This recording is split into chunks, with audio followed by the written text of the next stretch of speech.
I think what makes a good teacher is someone that you can have a personal relationship with, and you can tell that they care about you, and more than just like your success in their class, like more than just grades or making sure that they get a good OMAT review at the end of the year. I think a good teacher is someone that likes to learn from their students as well as have their students learn from them. So like someone who really likes to have like an open dialogue with their students. So I think like my best classes have been ones where teachers really want to hear like students' perspectives and their points and kind of incorporate that into what we're learning or discussing. Okay, I'm Ellen Smith. I teach in literature, creative writing, and in composition. I did an MFA here in the early 90s. I went somewhere else to do my PhD and came back, and I've been here full-time since 2001.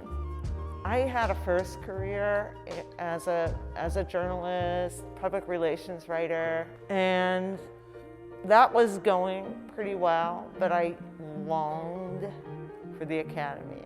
There was just more freedom to explore ideas, to develop my craft as a writer, to help other writers develop their crafts. And it just felt like home to me. I've always loved school. I had her my first year here at Pitt, and so like being on a college campus was very new, and it was actually I think one of my first classes, like a morning class. It was the first class I'd ever taken, and she's just such an open and friendly professor, and she really encouraged us to like take risks in the classroom, which was interesting because being in college, that was something I did not want to do at all as my first class here. But she really encouraged us to just like take risks and try new things and like try to push ourselves, but in an environment that like you felt safe doing so. You know, the most important thing about being a writer is just to do it, to write, to keep trying and keep experimenting. And a lot of times you're writing about your own thoughts and feelings, so when you get rejected, it feels like they're rejecting you or a part of you. She sat us down and she pulled up her Submittable, which, yeah, it's just a website where you can submit poems and other things online. And she showed us all the ones that had got rejected. Getting to see that as a student from someone you know who is a published author, who's like really successful, and getting to see like that they have failed too, it makes it a lot easier to believe in yourself and your own writing. If there's anything that my students take away from my teaching, I hope it is for them to value the process of learning and knowing their own humanity, of widening to appreciate others' humanity.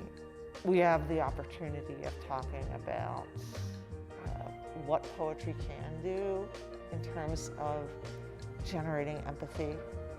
Also, authorship, identity, and representation is very important to me. I've seen what it can do for students to have that access, to be exposed to other perspectives that are very different, as well as to say, hey, I can relate. I know this experience I'm reading about. She definitely cares about her students, just the way that she brings so much empathy to the classroom and just kindness and consideration for all of us. I just really loved like looking up to her in that aspect, and the way that you could tell she cared about her students every time you walked into the classroom. Her teaching extends beyond the classroom. I feel like she teaches you how to live your life as a writer, but she also was the first teacher that kind of encouraged me to apply to grad school and to pursue poetry after college. All it takes is just one person to like show that interest in you and show that they believe you can do it. And once you see that, then you can start to believe in yourself.